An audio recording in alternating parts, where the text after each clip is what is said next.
자, 오늘 이제 13장 성경은 태초부터 삼위를 지니신 하나님의 한 본질에 대해서 가르친다. 자, 오늘 이제 하는 이게 조금 이제 강독회를 하면서도 이게 조금 잘 이해하는 게 많이 좀 생각을 하면서 이제 강독회를 해야 돼요. 이제 좀 더 어려운 그런 부분입니다. 왜냐하면 삼위일체 부분에 대한 그 내용이기 때문에 더 이제 집중을 하고 이제 잘 이제 봐야 되겠습니다. 자, 첫 번째, 하나님의 본성은 측량할 수 없으며 또한 영적이다라고 이제 큰 제목을 있죠. 자, 하나님의 무한하시고 영적인 본질에 관한 성경의 가르침은 통속적인 미신들을 몰아낼 뿐만 아니라 세속 철학의 간교함에 대해 여지없이 반박하고 있다. 자, 하나님의 무한하시고 영적인 본질에 관한 성경의 가르침.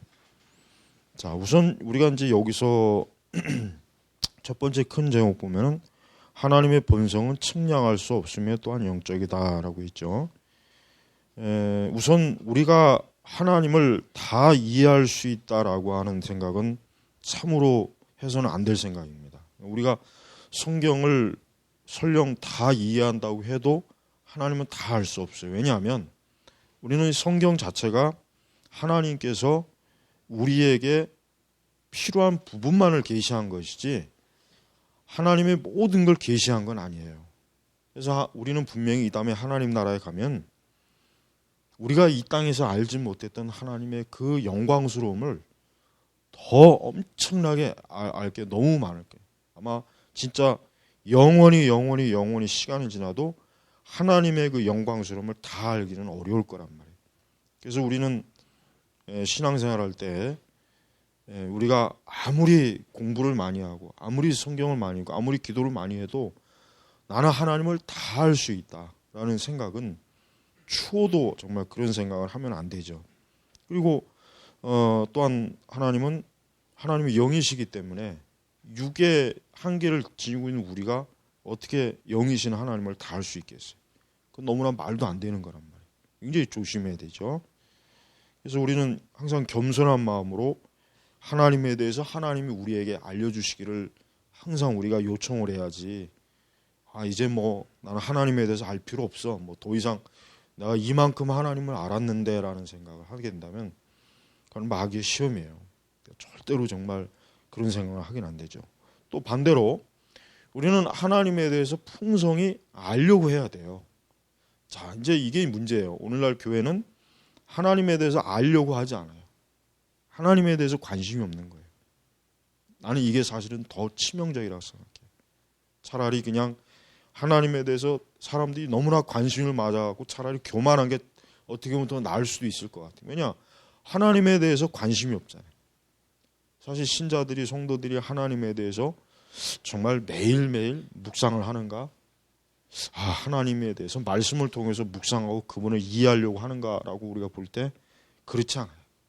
그래서 지금 신자들이 필요한 거는 하나님에 대해서 자기가 최선을 다해서 알려고 하는 게 중요해요. 그러면서 또 우리는 이런 통속적인 미신들, 또 세속 철학의 간교함 이런 것들 거부해야 되겠죠. 옛 사람 중 어떤 이가 우리가 보는 것이나 보지 못하는 것이 모두 다 하나님이다라고 말한 것은 어떤 의미에서 적절한 표현인 것 같다. 이 말에 의하면 그는 신성이 세계의 여러 부분에 쏟아 부어졌다고 생각되는 것 같다. 자칫하면은 이게 그냥 만유재신론 비슷하게 막 이해될 수도 있지만 그런데 하나님께서는 우리로 하여금 신중하게 생각할 수 있도록 하기 위해 자신의 본질을 외부적으로 나타내지 않고 말씀하셨다. 그렇죠.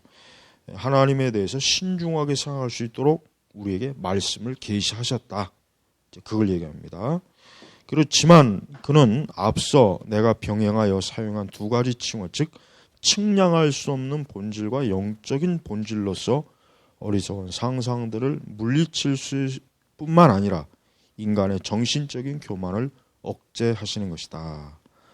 자, 그렇습니다. 우리는 절대로 하나님에 대해서 우리는 어리석은 상상을 하면 안 돼요. 하나님에 대해서 아무리 우리가 상상을 해도 그것은 분명히 하나님이 아니에요. 하나님의 본질도 아니고 하나님의 영적인 속성도 아닐 것은 틀림없는 사실이니까 절대로 하나님에 대해서 상상하지 말고 기록된 계시의 말씀을 통해서 우리가 하나님을 알아야 되겠죠. 그리고 또 하나님께서는 이러한 인간의 어리석은 정신적 어떤 교만도 역시 하나님은 허용을 하지 않습니다. 그러니까 마치 하나님을 다 알 수 있다. 또 내가 지금 알고 있는 하나님이 전부다라고 하는 거, 그것도 역시 정신적 교만이죠. 분명히 측량할 수 없는 본질, 무한성. 그러니까 칼빈은 이 하나님의 무한성을 그냥 측량할 수 없는 본질이라고 이렇게 딱 용어를 이렇게 좀 풀었었어요. 하나님 무한하시다라고 보다는 측량할 수 없는 본질. 그러니까 하나님을 아무리 우리 사람이 상상하고 측정하고 뭐 하나님에 대해서 어떤 식으로 생각하든 사람은 그 하나님을 알 수 없다. 측량할 수 없다 이거죠. 우리로 하여금 우리 자신의 감각에 의해 그를 측량해 보려고 하늘을 들여 말할 수 없는 두려움을 느끼게 해준다. 그리고 그의 영적인 본질은 우리로 하여금 그에 대한 세상적으로나 육적으로 상상하지 못하도록 해준다. 여기에서 우리가 이 영성운동을 좀 지적할 수 있어요. 영성운동의 여러 잘못된 전제가 하나가 뭐냐면 인간이 하나님을 직접적으로 알려고 하는 시도예요. 그러니까 영성운동이 참 우리가 왜 조심해야 되느냐. 영성이란 말 자체를 너무 거룩하게 여기서는 안 돼요. 영성이란 말 자체는 사실 우리 개신교에서는 써서도 안 되고 그건 성경적인 용어도 아니에요. 이 영성운동의 치명적인 문제는 뭐냐. 우리 여기서 기독교 강해에서는 자신의 감각에 의해 그를 측량해 보려고 하는 게 영성운동이에요. 여러분 우리가 아무리 뭐 예를 들면 우리가 뭐 사람이 아무리 기도를 많이 한다고 해서 하나님을 측정할 수 있어요? 아무리 우리가 명상 아니면 묵상 아니면 뭐 향심기도 뭐 촛불기도 우리가 어떤 방식으로 신비주의적인 그러한 영적 수행 방식을 해도 하나님을 우리는 알 수 없어요. 오히려 그것은 마귀에게 기회를 주면 좋지 하나님의 성령은 그런 아주 이교적이고 귀신적인 방식을 통해서 하나님 자신을 드러내진 않는다. 특별히 정말 이 영성 시대라고 그냥 너나 나나 이렇게 막 떠들어대는 지금 같은 시대에 이걸 우리가 좀 꼭 강조할 필요가 있어요. 그러니까 우리의 감각에 의해 감각. 그러니까 특히 명상기도나 뭐 이런 향심기도 뭐 이런 것들 로마 천주교식의 그런 수도 방식을 통해서 하나님을 느끼려고 하는 거. 특히 이제 대표적으로 중세 시대 아빌라의 테레사 같은 사람이 쓰던 그런 기도 방식들. 그걸 지금도 이렇게 뭐 리차드 포스터 같은 사람이 막 추천하잖아요. 리차드 포스터 같은 사람이 그의 그 대표적인 책에서 그 신자들이 우리 전통적인 우리 개신교 방식의 기도와 그런 신앙 은혜의 수단을 그는 완전히 수도원식 중세 수도원식의 방식으로 바꿔버렸어요. 그래서 많은 개신교 신자들이 그 책을 보고 바로 이제 그런 영성 수련이지 영성 수련의 방식을 자기 개인적으로 아니면 교회에서 끌어들여 가지고 어때요? 그걸 하나님을 느끼고 알려고 했단 말이에요. 그러니까 하나님을 느끼고 알려고 하는 게 영성 운동의 가장 해악이라는 걸 아주 꼭 여기서 좀 강조하고 싶어요. 동일한 이유 때문에 그는 종종 자신이 하늘에 거하신다고 말씀하신다. 그리고 그는 도저히 이해될 수 없으신 분으로서 온 땅에 충만히 내재하신다. 그러나 그는 우리의 게으름과 무능함이 어지럽게 널려 있음을 보시고 그러한 나태함과 무기력함을 완전히 떨쳐내어 버리시기 위하여 우리를 세상 위로 들어 올리시는 것이다. 그러니까 하나님께서는 분명히 이해할 수 없는 분, 그러면서도 하나님은 온 하나님이 지으신 창조세계에 충만하신 분. 하지만 인간이 그러한 하나님에 대해서 알고자 하는, 그러니까 선한 의도로 알고자 하는 그런 노력이 없이 나태하고 무기력하고, 그러니까 뭐 우리가 왜 하나님을 알 필요가 뭐가 있나? 우리가 굳이 하나님 같은 거 알아서 뭐 할까라는 그런 그 태도에 있어서 참으로 지금 여기서 칼빈은 지적하고 있어요. 그러니까 그런 식의 그런 아주 잘못된. 그러므로 여기에서 두 가지 원리를 주장하여 마귀를 하나님과 거의 동등한 위치에 올려놓고 있는 만익의 오류는 여지없이 분쇄되고 있다. 의심할 여지 없이 이러한 오류는 하나님의 유일성을 파괴하고 그의 무한성을 제한하는 데 있다. 그러니까 하나님의 유일성과 무한성이 사실 뭡니까? 아까 여기서 얘기했지만은 측량할 수 없는 본질, 측량할 수 없는 본질적 요소가 바로 뭐예요? 유일성과 무한성이에요. 하나님은 하나님 외에 다른 존재가 없다. 그 다음에 하나님은 인간이 어떤 방식으로도 하나님을 측량하고 하나님을 알려고 해도 역시 알 수가 없다. 이렇게 얘기할 수 있습니다. 이를 위하여 그들은 실제로 성경에 제시되어 있는 증거들을 함부로 사용을 했다. 그러나 이것은 마치 오류 그 자체가 저주받을 광기에서 비롯된 것 같이 실로 수치스러운 무지만을 드러냈을 뿐이다. 우리는 하나님께서 허락하지 않은 그 영역을 인간이 자기의 어떤 수단과 노력으로 우리가 알 수 있다. 그런 침범하는 행위는 칼빈은 저주받은 광기라 그랬어요. 그러니까 우리는 항상 겸손하게 하나님께서 우리에게 주시는 데까지만, 알게 하시는 데까지만 우리가 하나님을 알고자 해야지, 혹 그 이상 내가 또 하나님을 알고 싶다는 방식으로 영성 수련을 한다거나 이런 관상기도, 향신기도, 촛불기도, 어떤 오랜 침묵, 이런 어떤 고독의 침묵, 이런 수련 방식으로 하나님이 정해주신 경계를 더 뛰어넘으려고 하는 시도의 그런 것은 절대 우리가 받아들여서는 안 돼요. 자, 신인 동영론자들은 성경이 종종 하나님을 입과 귀, 눈, 손 그리고 발을 가지신, 심지어 날개도 있죠. 시편에는 하나님의 날개라는 편이 있잖아요. 날개. 그러니까 어떤 사람은 하나님이 이제 날개가 있나 보다. 하나님이 이렇게 펄럭펄럭거리는 날개가 있나 보다. 그렇게 상상하는 거예요. 그런데 그건 시편 기자가 하나님이 우리를 보호하시는 그 사랑을 어때요? 은유적으로, 비유적으로 상징하는 거예요. 진짜 하나님이 날개가 있겠어요? 그리고 천사도 마찬가지. 천사하면 보통 날개를 상징하잖아요. 그러나 성경에서 우리가, 물론 성경에는 천사의 날개 이런 표현이 있긴 하지만, 그러나 그것만 가지고 우리가 꼭 천사가 날개가 있다 없다 이렇게 단정하는 것은 조금 자칫하면 그냥 진짜 괜히 우습게 얘기가 되어질 뿐이에요. 그럼 우리는 이 다음에 하나님 나라에 가면 그거는 당연히 알게 될 거니까 굳이 너무 지나친 상상하면 안 되겠죠. 자, 이렇게 그러니까 신인 동영론적 표현이 성경에 있어요. 그죠? 그러니까 이런 것을 가지고 하나님은 진짜 우리와 똑같은 육신을 가지고 계신 분으로 생각을 혹시 할지 모르겠지만 이것은 쉽사리 반박될 수 있다. 왜냐하면 아무리 어리석은 자라고 할지라도 하나님께서는 마치 유모가 흔히 어린아이에게 말하듯 매우 알기 쉽게 우리에게 말씀하려고 하신다는 사실을 전혀 모를 리가 없기 때문이다. 그러므로 이러한 표현 방식은 하나님이 어떠한 분이라는 것을 분명히 보여주는 것보다 오히려 그에 관한 지식을 우리의 부족한 기능에 맞추려고 하는데 그 근본적인 의도가 있다고 볼 수 있다. 이 일을 가능케 하시는 하나님께서는 그의 높으신 위엄과 낮은 곳으로 내려오지 않으면 안 되셨다. 그러니까 하나님께서 왜 이런 신인 동영론적인 표현이 있냐? 뭡니까? 그것은 바로 하나님 자신이 우리가 하나님을 이해할 수 있는 그 수준까지 하나님이 자신을 계시하고 드러낸 거고, 그리고 궁극적으로 뭡니까? 여기 이 일을 가능케 하기 위하여 하나님께서 그의 높으신 위엄으로부터 낮은 곳으로 내려오지 않으면, 이게 뭡니까?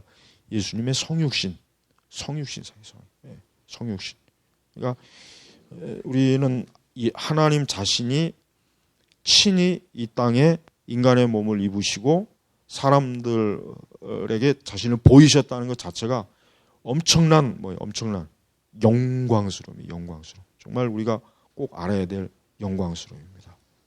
두 번째, 하나님의 안에 계신 새 인격들.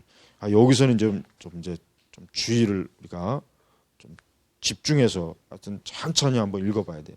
사실 여기는 읽어서 이해된다고 해서 이해가 되는 부분은 아닌 거를 우리가 좀 일단 좀 전제를 하고 그래도 어쨌든 봐야 돼요. 자, 하나님 안에 계신 새 인격들. 여기서 인격이라고 하는 것은 영어로는 person이죠. person. 그 다음에 우리가 한자로는 본체 아니면 실체.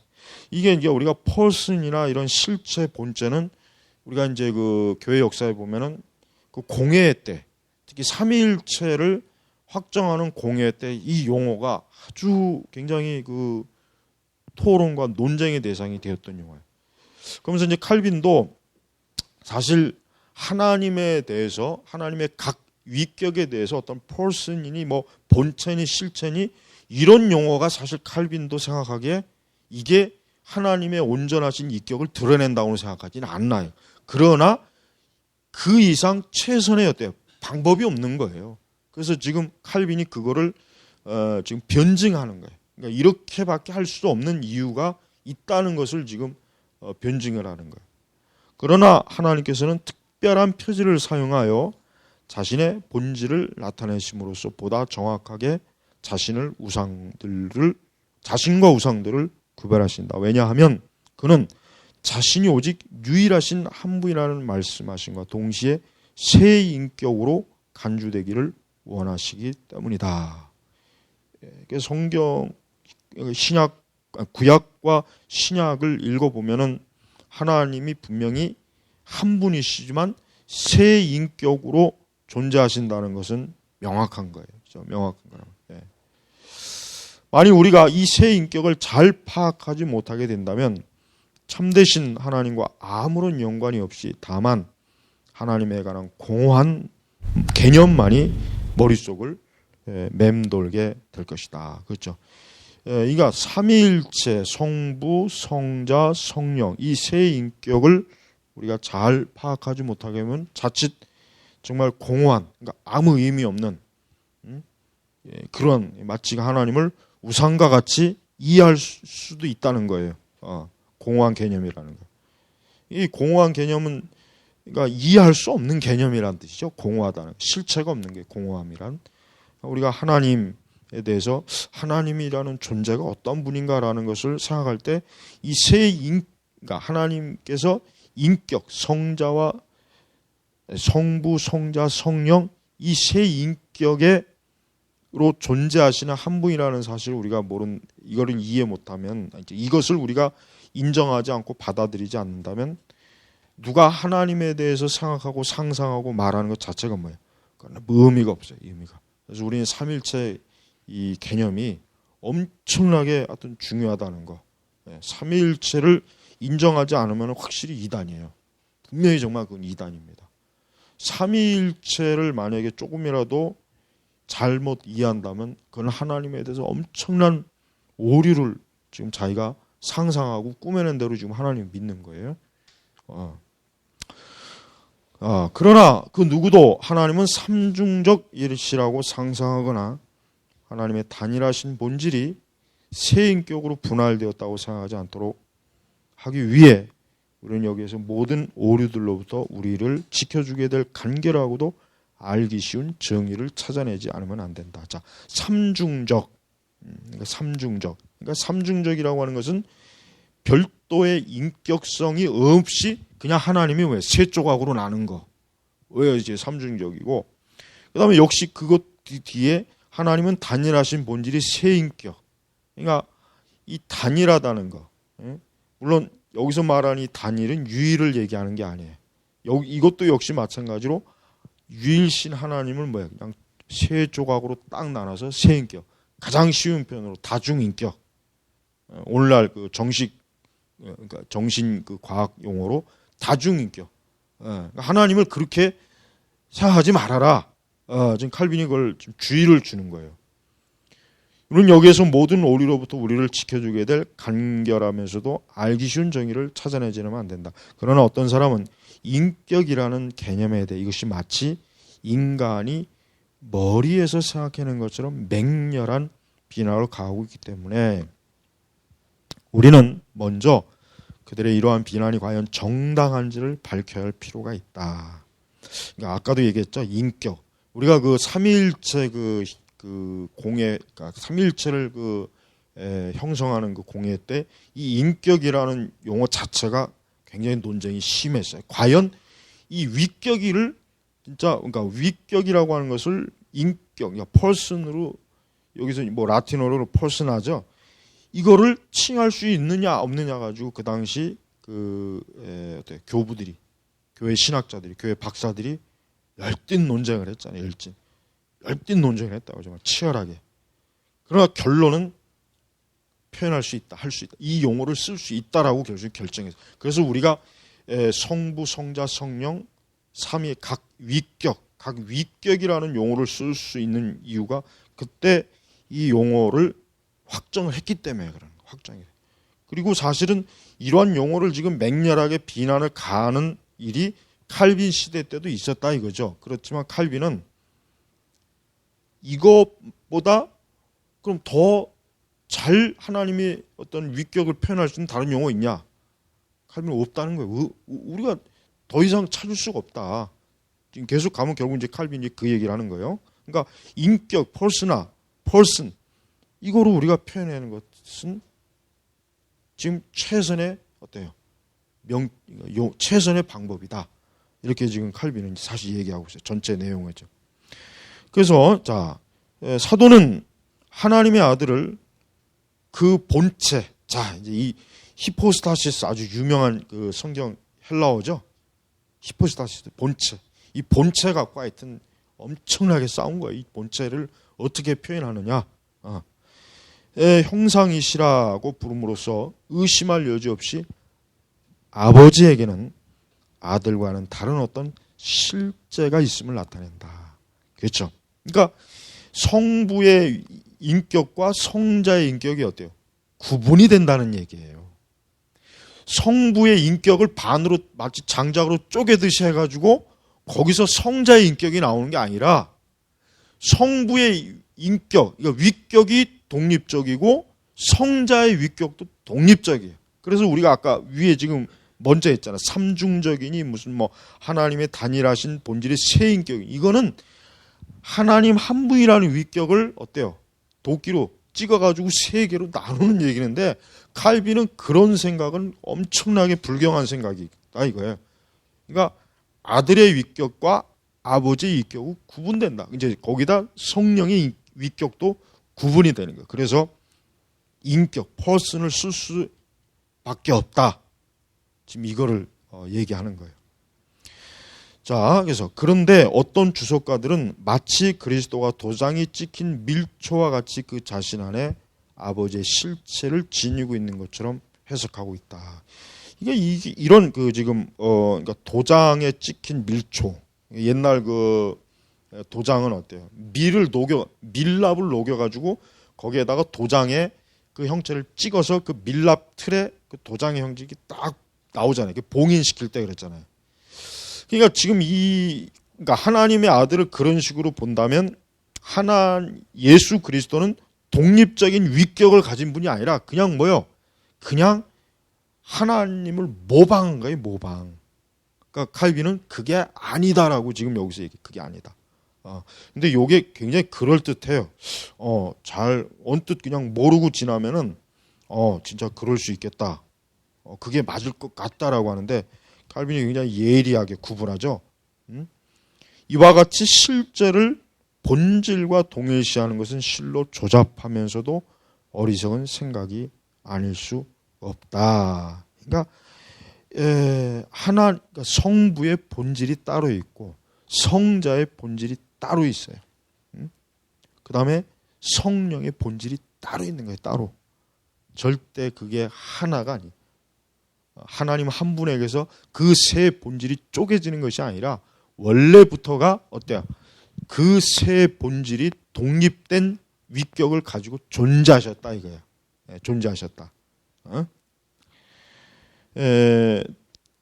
왜냐하면 하나님의 본질은 단일하고 구분될 수 없을 뿐만 아니라 모든 것을 분할하거나 파생됨이 없이 완전하게 그 자체 안에 있으므로 아들이 하나님의 도장이라고 불리는 것은 실로 적절하지 못할 뿐만 아니라 심지어는 어리석은 일이 되기 때문이다. 지금 이 문장은 읽기는 읽는데 이걸 우리가 완전히 이해하기 힘들어요. 읽을 수는 있지만은 지금 나도 읽기는 하지만 이게 사실 정확하게 어떤 의미인지를 이걸 사실 잘 몰라요. 나도 모르겠어요. 왜냐하면 자, 하나님의 본질은 단일하고 유일신. 하나님의 본질에는 섞임이 없어요. 그 다음에 구분될 수 없을 뿐만 아니라 모든 것을 분할하거나 파생됨이 없이.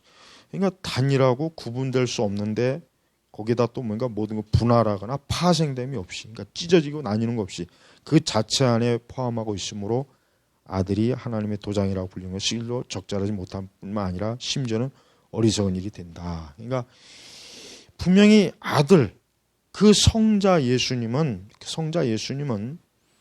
분명히 원래부터 그분 존재 자체가 위격으로 존재하시고 본체가 계시고 실체가 계신 분이에요. 그러니까 우리가 그런 분을 그런 걸 완전히 없애버리고 마치 하나님에게서 파생되어 나온 것처럼 여긴다면 아들 예수 그리스도, 성자 하나님은 도대체 어떠한 분이냐라고 지금 사실 좀 칼빈이 아주 굉장히 큰 의문을 제기하죠. 그러나 아버지는 이제 성부는 비록 고유성에 있어서 구별되긴 하지만 자신을 아들 안에서 전적으로 나타내시기 때문에 그가 가진 본체를 아들 안에서 볼 수 있도록 만드셨다고 말하는 것은 이를 뒷받칠 만한 합당한 근거를 가지고 있는 것이다. 그렇죠.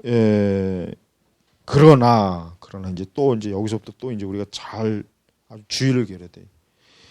그러면서도 이제 뭔 얘기하냐? 결국 그렇지만 그러니까 아버지와 아들은 별도의 독립된 인격, 위격, 실체를 가지고 있지만 그런데 성부 하나님은 그 성자 예수님을 통해서 성부 하나님을 어때요? 본체를 아들 안에서 볼 수 있도록 만드셨다.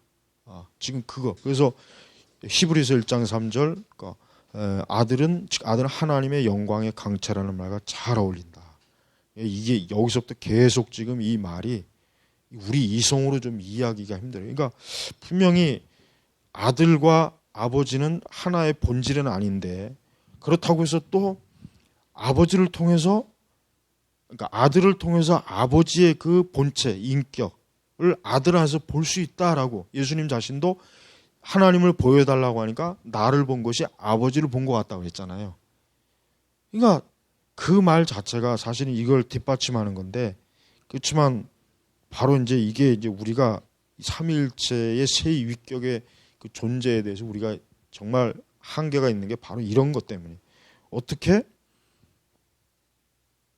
본질, 본체 이게 서로 딱 구분이 되면서 그런데 어떻게 해서 도대체 아버지가 아들을 통해서 하나님의 여기 본체를 인격을 보일 수 있느냐 이거예요. 볼 수 있느냐. 기독교를 모르는 사람들은 이런 말을 보면은 굉장히 모순이다. 이 도대체 뭔 말이냐라고 이렇게 할 것 같은데 우리는 이런 말 자체를 믿음으로 받아들여야 돼요. 믿음.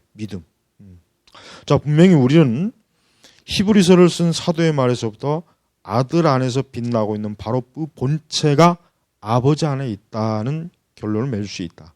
또한 이 사실로부터 우리는 아들을 아버지와 구별시키는 아들의 본체를 쉽사리 분간해낼 수 있다. 지금 여기서 또 헷갈리죠.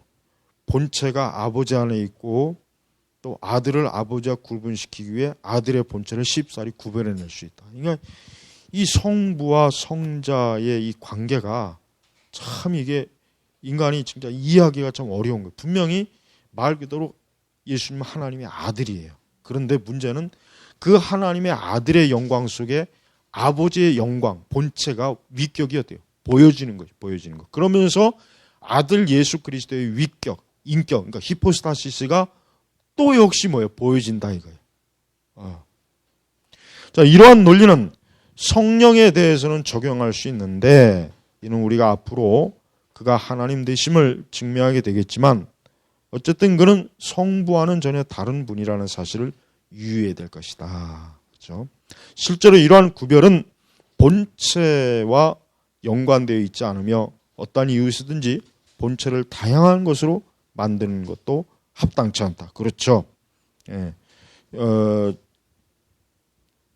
뭔가 본체다, 실체다, 위격이다 이거 다 이해하기 어려우니까 그냥 뭉뚱그려가지고 그렇게 이해하지 말아라. 지금 칼빈이 지금 주의를 주고 있는 거예요. 주의를 주고 있는 거예요. 자, 그래서 그러므로 만일 사도들의 증거를 의심 없이 그대로 받아들여야 한다면 하나님 안에는 뭐예요? 세 본체가 있다는 결론을 얻게 된다. 그러니까 성부, 성자, 성령 이 세 본체가 있다. 하나님 안에. 그러면서도 그 세 본체는 섞이는 것도 아니고 또 하나의 본체에서 그 세 본체가 마치 쪼개가지고 나누어지는 것도 아니에요. 그러면서 여기서처럼 세 본체가 있다. 삼위일체는 여러분 참 어렵습니다. 진짜 삼위일체는 완벽하게 삼위일체를 논한 신학자는 없어요. 아직까지 앞으로도 없을 거예요.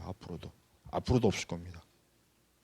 그러니까 우리는 칼빈의 이런 글들을 읽어보면서 칼빈도 이렇게 이 삼위일체에 대한 그 논증 방식이 굉장히 칼빈 자신도 굉장히 이해하기 어려웠구나라고 우리가 이제 보면 돼요. 우리 자신도. 라티노는 동일한 개념을 인격이라는 단어로 표시하고 있으므로 이러한 명백한 사실에 대한 논쟁을 벌인다는 것은 실로 하찮은 자존심에서 비롯된 것일 뿐만 아니라 쓸데없는 고집에 지나지 않는다. 누구든지 헬라어 히포스타시스를 정확하게 라틴어로 번역한다면 여기 실제 한자로 하는 게 그 다음에 본체, 실체라는 말로도 사용할 수 있다. 그러니까 이 히포스타시스, 인격, 그러니까 이거를 칼빈은 뭡니까? 실제, 본체, 실제라는 말로도 사용할 수 있다. 라틴어 퍼스나, 인격, 위는 라틴 계통에서만 사용되지는 않는다. 이는 히라빈들도 그들의 입장에 동의한다는 것을 나타내기 위해 하나님 앞에서 세 프로소바, 그러니까 얼굴, 인격가 있다고 가르쳤기 때문이다. 비록 히라빈과 그러니까 그리스인과 라틴어는 그들의 말에 서로 완전한 차이가 있으면 본질 내용에 있어서는 완전히 일치한다. 그러니까 그러니까 로마 라틴어에서나 그리스 헬라어에서나 결국은 이 위격이라는 인격이라고 하는 실제 용어의 의미는 서로 어때요? 일치가 된다. 이렇게 지금 칼빈은 결론내는 거예요. 그러니까 하나님 안에서 새 인격이라고 하는 이 개념은 지금 우리가 한번 쭉 읽어봤지만 이게 참 우리 이성으로 이거를 나는 이건 완전히 이해할 수 있다라고 하기는 이제 어려운 거예요. 쉽게 그렇게 받아들일 수 있는 게 아니에요. 그래도 어쨌든 이런 글들을 보면서 어쨌든 우리가 삼위일체 양태론 이단 아주 그냥 가장 조잡스러운 양태론 이단 그런 거에 우리가 빠지지 않게 할 수는 있는 거예요. 이 개념이 그래서 아주 중요한 것입니다. 자, 세 번째 삼위일체와 인격이라는 표현은 성경에서 그 도움을 주기 때문에 허용될 수 있다. 자, 아까 내가 얘기했죠. 그러니까 이미 벌써 초대교회 그 삼위일체 개념을 신학적으로 확정하는 데 있어서 무슨 그런 많은 지적이 있었냐면 과연 삼위일체와 인격이라고 하는 표현이 이게 정말 하나님의 그 본체, 실제 이거를 설명할 수 있는 단어냐라고 하는 것이 가지고 많이 논쟁을 했어요. 치열하게 논쟁했단 말이에요. 그래도 칼빈은 뭐예요? 이게 현재로서는 최선의 인간의 한계를 가지고 있는 이상은 이 이상 더 어때요? 다른 용어는 없다. 다른 거 표현할 수 있는 게 없다 이거예요. 표현게. 자, 계속해 봅니다. 그런데 어떤 이단자들은 인격, 위격이라는 말에 대해 불평하고 있고 또한 어떤 신경질적인 사람들은 어리석게도 이 말이 인간의 머리에서 꾸며졌기 때문에 도저히 받아들일 수 없다고 시비를 붙이고 있다. 그 얘기예요. 그러니까 이거는 성경에 없는 용어다. 삼위일체, 뭐 하나님의 위격, 성경에 없지 않느냐라고. 그러니까 이건 사람이 꾸며낸 것이다라고 이제 이렇게 시비를 거는 거죠. 그러나 그들은 우리가 확신하는 바, 즉 삼위가 분명히 언급되고 있고, 이 삼위는 각기 전적으로 하나님이시며 그러면서도 한 분이신 하나님만이 존재하실 뿐, 그 이상의 하나님은 하나님은 결코 존재하지 않는다는 사실을 반박할 수가 없다. 그렇죠? 삼위가 분명히 언급, 그 다음에 그 삼위는 각기 전적으로 하나님이시고, 그러니까 우리가 성경에서 성부, 성자, 성령, 삼위 인격 있잖아요. 있단 말이에요. 그 다음에 그러면 하나님이 또 다른 뭐 사학격이 또 있냐? 성경에 없죠. 없단 말이에요. 삼위일체 그 외에는. 물론 천주교는 있잖아요. 마리아는 진짜 이 사학격이에요. 사학격. 천주교는 사위일체. 삼위일체라고 할 수 없어요. 정말이에요. 천주교는 정말 사위일체 맞아요. 삼위일체라고 할 수 없어요.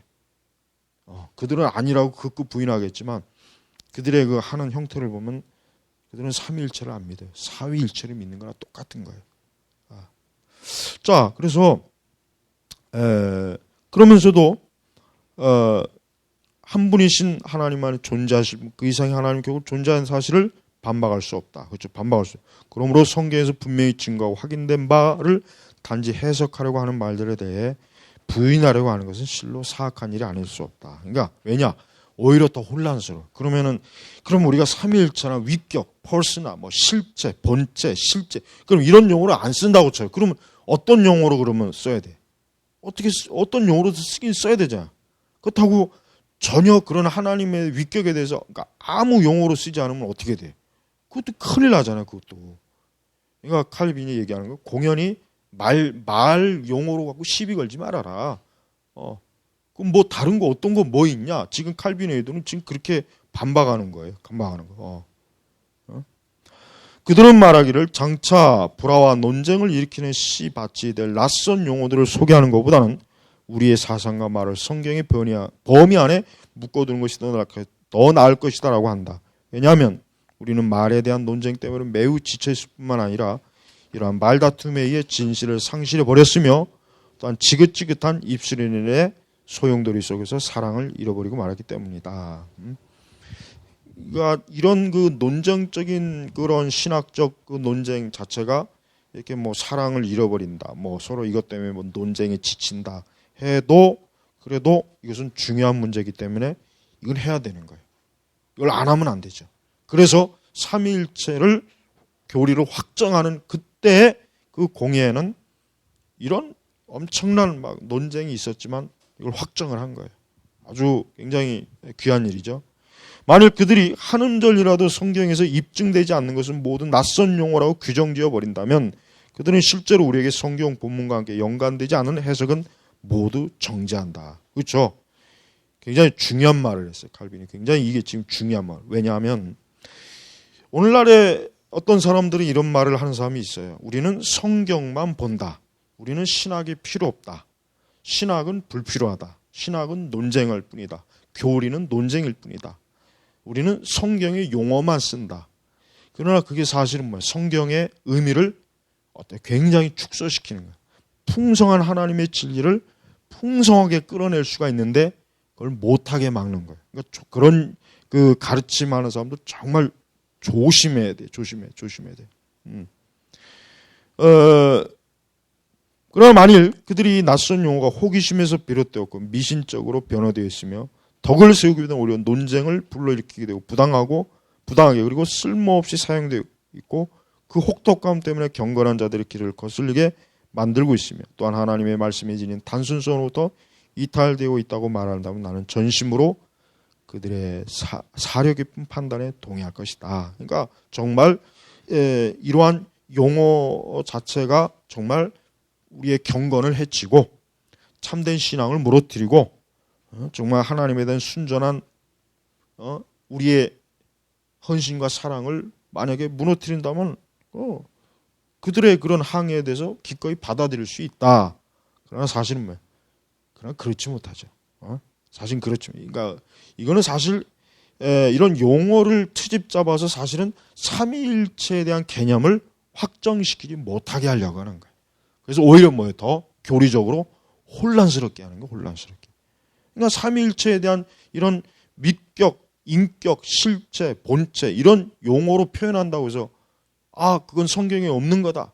그건 오히려 잘못된 거다. 그건 불경건하다라고 한다면은 결국은 어떻게 해요? 그게 정말 우리의 믿음과 헌신과 하나님에 대한 사랑을 진짜 해친다고 한다면 기꺼이 그런 주장을 받아들일 수 있겠지만 지금 사실은 칼빈은 그들의 어리석은 교활한 술수를 간파하고 있는 거예요. 공인이 트집 잡는 거예요. 트집 잡는. 오히려 교리적인 혼란을 오히려 저들이 더 조장하는 거죠. 삼일체 용어 가지고 시비 건 사람들이. 왜냐하면 우리가 하나님에게 와라 말할 때는 그에 대해 생각하는 걸 못지않게 성실한 태도를 지니고 있어야 하기 때문이다. 그렇죠. 우리가 하나님에 대해서 알고 배울 때는 우리는 참으로 영광스러운 그 하나님에게 어울리는 태도를 지녀야 돼요. 다시 말하자면 우리 자신이 스스로 하나님에 관해 생각하는 것은 모두 어리석을 뿐만 아니라 우리가 말한 것 역시 모두 불합리할 것이기 때문이다. 그렇죠. 인간은 아까 서두 얘기했잖아요. 인간이 아무리 어떠한 천재라 할지라도 아무리 성경에 다 성경 박사라도 우리가 어떻게 하나님에 대해서 완벽하게 알고 완벽하게 말하고 완벽하게 우리가 어떻게 정리할 수 있냐 이거죠. 그런 사람은 없다 이거죠. 하지만 그러나 우리는 어떤 표준을 지니고 있어야 하며 또한 성경으로부터 생각과 말에 대한 확고한 구별을 찾아내야 된다. 그렇죠? 어떤 표준. 이게 중요해요. 그러니까 신학이라고 하는 게 결국 뭐예요? 이런 표준을 정하는 거예요. 표준. 그러니까 신학을 소홀히 하는 사람은 실제로 어땠습니까? 신앙이 혼란스러워요. 무질서해요. 체계가 없어요. 뒤죽박죽이에요. 그런 사람들은 신앙이 안 자라요. 그리고 자신의 신앙의 실체가 뭔지도 모르고 계속 떠들어대요. 그래서 굉장히 위험한 거예요. 그래서 교회나 그다음에 참된 그리스도인들은 자신의 신앙의 표준을 가지고 있어야 돼요. 표준. 기준을 세우라는 얘기예요. 그냥 되는 식으로 막 체험 위주, 그냥 뜨겁다, 열광적이다, 열정적이다. 이런 신앙은 칼빈 같은 이런 아주 위대한 하나님의 말씀의 종 앞에서는 이런 거는 말도 안 되는 아주 어리석은 거. 그건 사실 그리스도인으로서 전혀 합당하지 않아요. 최하의 가장 상태가 나쁜 거라면 그거는. 근데 우리 시대는 가장 상태가 나쁜 것들이 광범위하게 지금 교회 안에 깔려 있잖아요. 가장 상태가 제일 나쁜, 제일 아주 하상품들, 썩은 문드러진 것들. 그게 표준이 돼버렸어요. 그게. 그러니까 지금 벌써 칼빈 시대 때에도 이렇게 막 참된 교리 갖고 트집 잡는 이런 자들이 많은 거예요. 많은 게 칼빈은 단호하게 딱 끊어버리잖아요. 이러한 표준과 구분에 맞춰 우리는 정신에서 나오는 모든 생각과 입에서 나오는 모든 말을 조절해야 된다. 보세요. 그러니까 칼빈이 얼마나 조심성이 있잖아요. 그러니까 그리스도인들은 항상 자기 자신의 생각과 입에서 나오는 모든 것들을 어때요? 하나님의 말씀의 그 교리, 그 체계, 그 신학에 맞게 조절을 해야 돼. 그냥 되는 대로 막 얘기하면 안 되는 거예요. 되는 대로. 근데 사실 은사주의가 이게 다 이런 걸 버려놨죠. 은사주의자들은 어떤 기준이 없어요. 그냥 자기가 느끼고 체험하고 본 대로 막 쏟아내. 근데 그게 한두 명이 아니라 막 여러 수많은 사람이 쏟아내니까 어때요? 헷갈리고 혼동되고 질서가 없는 거예요. 자, 성경에 나오는 문제들은 때로 우리의 이해력을 혼돈을 일으키고 방해를 주면서도 성경 진리를 진지하고 성실하게 수혜주며 또한 신중하면서도 겸손하게 그리고 적절한 경우에 사용되고 있는데 이러한 문제들을 명백히 말로 소명하는 것을 그 누가 막을 것인가? 우리는 항상 이런 성경의 말씀을 이와 같이 어때요? 성경의 말씀을 언제나 명백하고 확고하고 분명하게 표현하고 이해하고 그걸 믿어야 된다. 절대 우리 자신에게 어떠한 신앙의 문제에서 혼돈스러운 게 있지 않도록 항상 노력해야 돼. 그게 신앙이 잘하는 거야. 그게 자기 자신에게 혼동되는 뭔가가 있으면 이거는 반드시 해결을 봐야 돼요. 그래서 바르게 성경과 교리를 통해서 바르게 이해를 해야 된단 말이에요.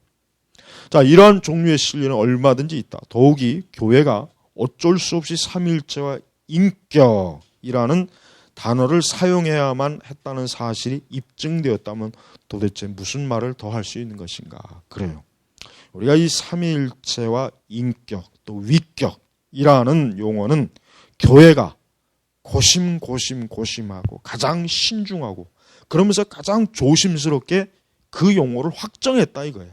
그러니까 이러한 용어를 우리가 잘 활용해서 혼란스럽지 않게 하나님의 위격과 하나님의 본질, 본체, 실체에 대해서 이해해야 하는 것이 중요한 것이지 왜 자꾸 이런 말 가지고 트집을 잡냐라고 지금 칼빈이 의도하는 게 바로 이거예요. 그 다음에 만일 누군가가 이러한 말들이 새로운 것이라는 이유를 들어 공연한 트집을 잡으려고 한다면 그는 단지 진리를 명백하고 분명히 나타나는 것에 대해서만 반대하고 있으므로 진리의 빛을 합당하게 지니고 있지 않은 사람이라는 비난을 받아야만 마땅하지 않을까 그렇습니다. 이렇게 어떤 하나님의 이 진리, 즉 하나님의 계시, 참 이것을 우리 교회 역사 속에서 굉장히 이러한 부분들에 대해서 체계적으로 정리하고 용어를 만들고 적절하고 합당한 용어를 만들고 이러한 형식을 만들어준 우리 믿음의 이 선진들에 대해서 우리가 굉장히 고마워해야 돼요. 그분들이 없었으면 우리가 어떻게 되겠지 지금? 우리는 혼란스러워요. 우리는 지금도 이 성경 하나 갖고 단 한 문장 한 말씀도 이해를 못한다고. 우리가 그걸 이해하려면 얼마나 많은 시간이 또 걸리겠어. 얼마나 많은 또 과정을 거쳐야 되겠어. 우리 앞서서 이렇게 정리를 한 이런 용어나 이러한 진리체계 이러한 것들에 대해서 우리가 잘 받아들여서 그걸 우리가 잘 활용하고 또 잘 신앙의 유산으로 넘겨줘야 되는 거예요. 그러니까 칼빈이 굉장히 지혜로운 교사입니다. 정말 균형 잡힌 그 교사로서 지금 칼빈은 이 부분에 대해서 너무나 잘 지금 나타내주고 있어요.